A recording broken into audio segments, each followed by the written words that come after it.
Welcome back to Blackwell Convergence.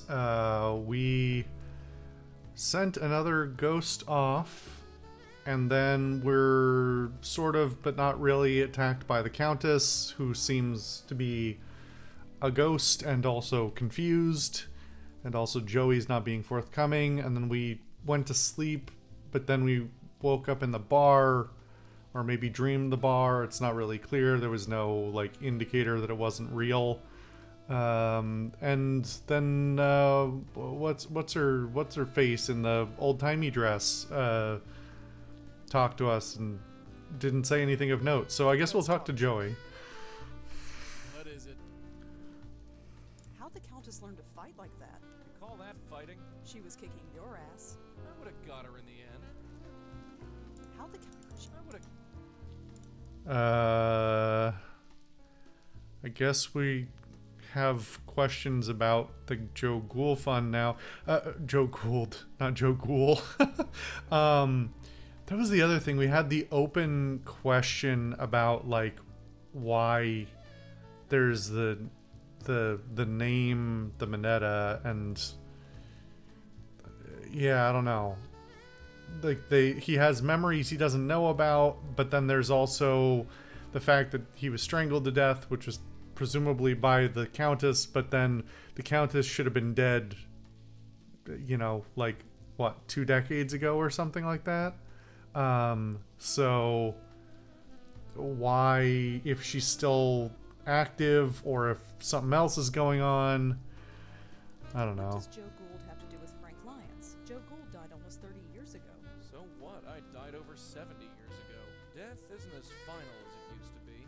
Remember that. I'm reminded every day. Yeah, but we're supposed to be under the impression that ghosts can't really interact with the normal world. You know? Minetta was kind of quaint. Haven't you had enough to drink lately? Be quiet.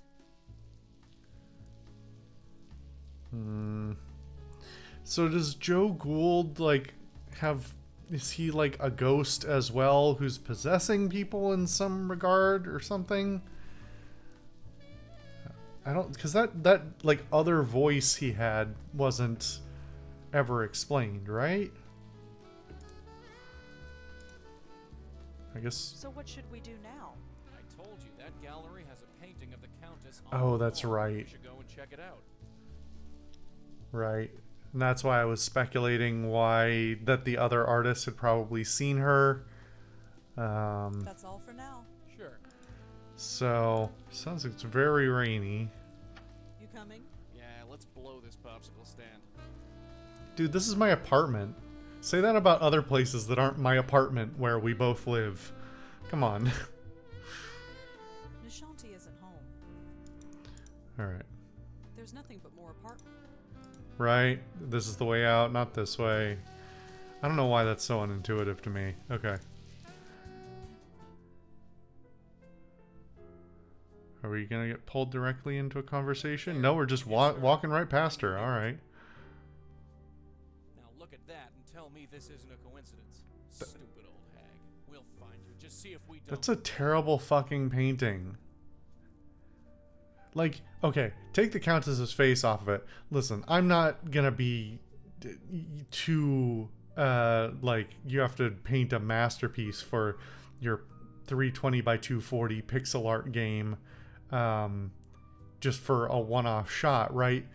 But I don't know, when it's a key plot point and you're gonna, you know, I don't know. It's just, even without her face in there, the composition is terrible. It's just like a weird, why is there a lighthouse? And why is it in this, like, empty field? Why is the painting not more centered on the lighthouse or have a secondary focal point? Why is all the light drawn to, you know, all the light draws your eye down here? Well, it draws it up here and you sort of ignore it, and then it draws down here and there's nothing here. So what's the focus of the painting in the first place? And if the focus is her face, then why is it just floating in midair like it was layered on top, not like it was, you know, part of the composition? It's so weird. I better not touch it. Josie would get mad. Okay, well, look. Definitely looks like the woman from the other night, but She looks sad. It's just a lighthouse. I wonder which one. That's... Wow. Really informative there. All right. That's Josie Park. She seems... Hi, Josie. Can I talk to you a bit more? I'm kind of swamped, but okay. Do you know anything about this piece? I'd like to know more about that painting there. Oh, the Dark Lady. It's different than his other paintings. I'm worried the investors won't like it, but Claude insists. What do you want to know? What investors? Ma'am, how do you imagine a gallery works? Like, if you're selling the paintings, like, you can have one off-putting painting, and maybe it's not a great idea to put it like front and center if you think it's off-putting or something, but that's not... What do you mean investors? People are going to come here and buy your paintings, and maybe if they really like a lot of what you're doing and how you're handled, if they like the art and they like the place and they think you're nice, then maybe they'll, like, you know, give you more money as an investment, as some sort of, you know, what's the term for entrepreneurial effort to encourage you to continue doing this. But one does not open an art gallery in New York expecting or needing investors. That's something you do when you already have investors. Probably a multimillionaire or probably billionaire to, you know, basically pay your way through extreme amounts of money to start with. Because if you're expecting to suddenly have an influx of cash, I don't know, I'm just so baffled by this. This narrative gets weirder. Where can I find Claude? Knowing him, he's probably preparing for tonight. Preparing? You know, glug glug. He's hitting the sauce. Ah. I feel like if you're... I don't know. Like, maybe you don't want to interfere too much with the artistic process and all that, but you'd at least take into consideration that having your sole artist for your exhibition be constantly drunk is a liability for a bunch of reasons. Even if you're ignoring the harm to himself, there are other reasons why that's a big problem. Oh, speaking of which... You mentioned something about investors. Oh yes, the Meltzer Foundation. They paid for everything. The renovation, the lights, everything. I've got to pay them back eventually, of course, but still. What? Why? Okay, so that does go to what I was saying before. But paying back is weird, because that's not really... Like, I'm not an expert in art curation or anything like that, but you generally, whether it's an individual or a company, putting your name on a gallery or on a building or something like that is about the cachet of having done that and the ability to flex your alleged philanthropic, you know, efforts. That's why there are so many museums, so many buildings at universities, so many, like, theater halls and things like that. That's why you know the name Carnegie Hall. Carnegie Hall, if you don't know, is named after the Carnegie family of robber baron fame. You know, basically perpetuating slavery, legal slavery into the 20th century, basically. And Carnegie, this is not unique to Carnegie. It's basically all of the robber barons, all of their descendants, essentially. Either they or their descendants eventually gave away a lot of money to try and clean up their names. This is just the one that comes to mind because everybody knows Carnegie Hall. It's all about cleaning the money, not even in a legal way, in a PR way. So you don't pay back. Like, this isn't a bank situation, especially if it's a foundation or whatever. Like, maybe there's a special case, But generally speaking, like, it would be a very niche case where, especially for her, who I've been railing on about this, seems to not have any capacity to turn sales or make money or have money of her own, let alone enough to pay off tens of millions, presumably, in what this all costs to set up. Like, that's insane. She's going bankrupt. Like, tomorrow. Can you tell me anything about the Meltzer Foundation? Oh, those guys are a godsend. Without them, I never would have been able to open this place. I presented them with my plan for the gallery, and poof, they wrote me a check. That's pretty generous. I never thought I was venture capital material, but go figure. I'll have to pay them back, of course, and give them a percentage of our income. But look around. It's my life's dream realized. I could see if they had something set up where they took a percentage of the sales or something like that.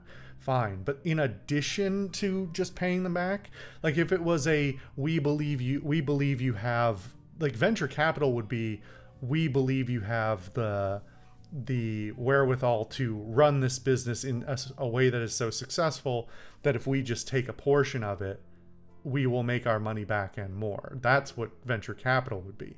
This is a fucking loan. Have you ever heard of Joe Gould? I think I already asked her about this, but No, sorry.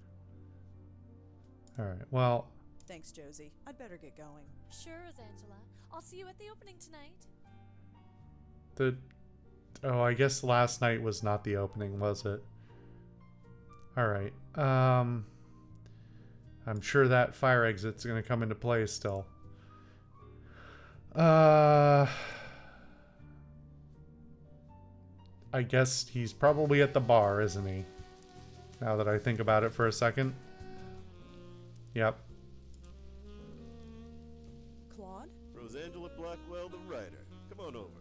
Have a drink. You remember me? Who could forget someone who could down 3 glasses of claret in half an hour? I mean, downing 3 glasses of claret is not the trouble. Keeping it down and keeping alive is the trouble. I don't remember. I can't remember if claret is fortified or not. I think it is, but even so, like. Anyway. Bit early to be drinking. Says the woman who That's very judgmental. Tonight by an old Indian lady. My opening is tonight, and I intend to be well and truly plastered. It's the only way I'll be able to bear it. I'd like to talk to you about your work. I'd love to, but I'm not drunk enough. Well, we can wait around until you're drunk enough. I really like that painting of yours, The Dark Lady. My paintings aren't meant to be liked. They are meant to be understood. But nobody does. I feel like Joe Gould sometimes. What does that even mean? I'd really like to know more about The Dark Lady. I have a rule. I don't talk about my work unless I'm drunk enough. Okay, then start drinking. I'm not sure, but I'm working on it. Are you? You're standing... I mean, well, I guess I shouldn't expect them to necessarily have made a whole new set of sprites for him to sit at the bar or something like that, but...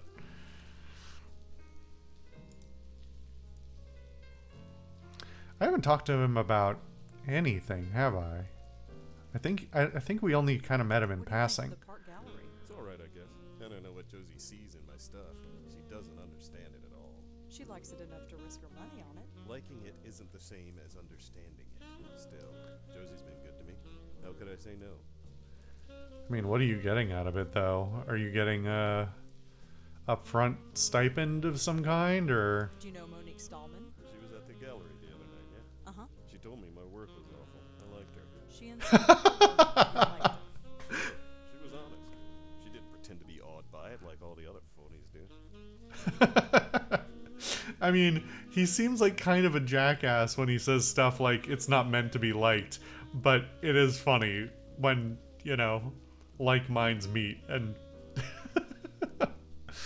Do you know anything about Frank Lyons, the actor? He died a few months ago, didn't he? Yeah. Never saw his work. Don't go to the movies much. You come here often? Enough. It's old-fashioned, you know.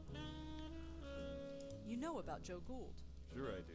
He was one of the city's last geniuses. Or maybe he was just nuts, I don't know. Maybe I'm just nuts too. Either way, he's famous now. Thanks to Joseph Mitchell. Did he just say Joseph Mitchell? We already knew that, buddy. I don't remember what the context was that we got that information before, but we had it. Wait. Oh. Yeah, no. Yeah, why is this a surprise? What context did it come up in before? I don't remember now. Shit. Joey told me last night that Joseph Mitchell's writing killed people. According to Claude, he had something to do with making Joe Gould famous. Can you tell me anything about the Meltzer Foundation? Those are the guys who are funding Josie's gallery? Yeah. You'd have to talk to Josie about them. I just throw colors at a canvas.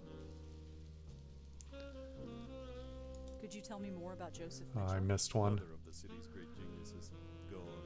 He could talk to you for 5 minutes and then write a biography that made you seem like the most fascinating person alive. They wouldn't be alive for long. But then he stopped writing. Nobody knows why, at least not for sure. He published a book about Joe Gould, and then poof, no more writing. He went to his office at the New Yorker every day for 30 years but never wrote a single word. I was gonna say, man, I don't think you were even alive when he last wrote something. So, what are you talking about? Could you tell me more about Joe Gould? He was a genius, really. No matter what anybody else says, he paid attention to the world.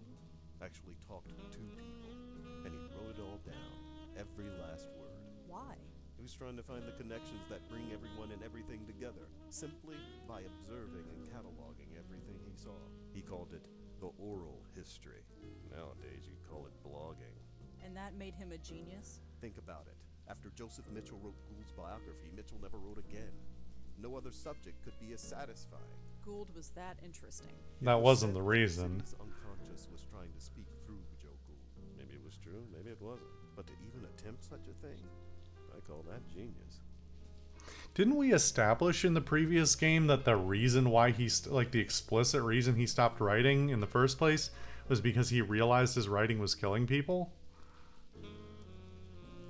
I think he said that, but maybe I'm mistaken and that's our own connections that we made. Did we get everything? Yeah. Bye, Claude. Yeah. Hi there. Got time for some more questions? Sure, ask away. Have you ever heard of a reporter named Joseph Mitchell? No, sorry. Can you tell me anything about the Meltzer Foundation? I might No, as well. sorry. Anything else you can tell me about Joe Gould? I don't know much else, sorry. You should ask Mr. Erdin there. He knows all about Gould. This one was, well, What can you tell me about this place? The Minetta? Been here forever. 60 or 70 years at least. I've only been here a few weeks myself, so I don't know much of the history. alright, that's not changed. This one changed after You've we... never seen Frank Lyons come in here? Yeah, I'm quite sure. I think he's telling the truth. Okay.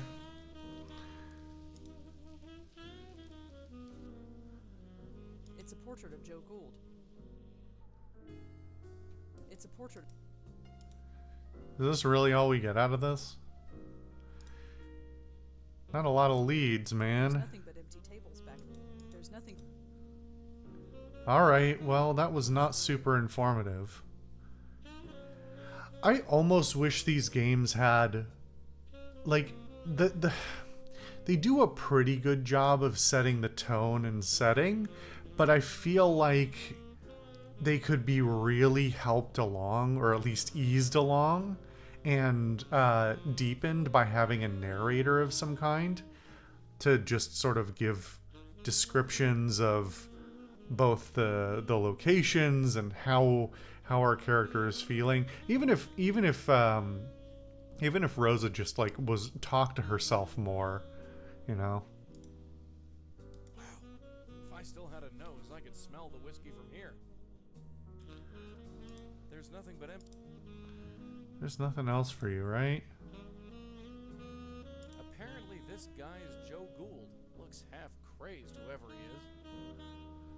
Nothing different to look at. Years ago, I could tell you what was a good year and what wasn't. Those days are long gone. Has-beens from days gone by. Okay, I think we're done here, but I'm not sure what our leads are.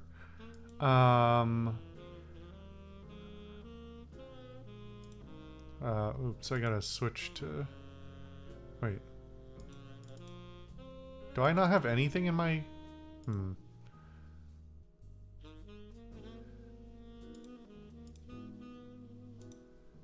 Well, I think we gotta go somewhere and talk to Joey, probably, so... Let's see. We'll go home for a minute. Alright. We'll have a discussion with him next time.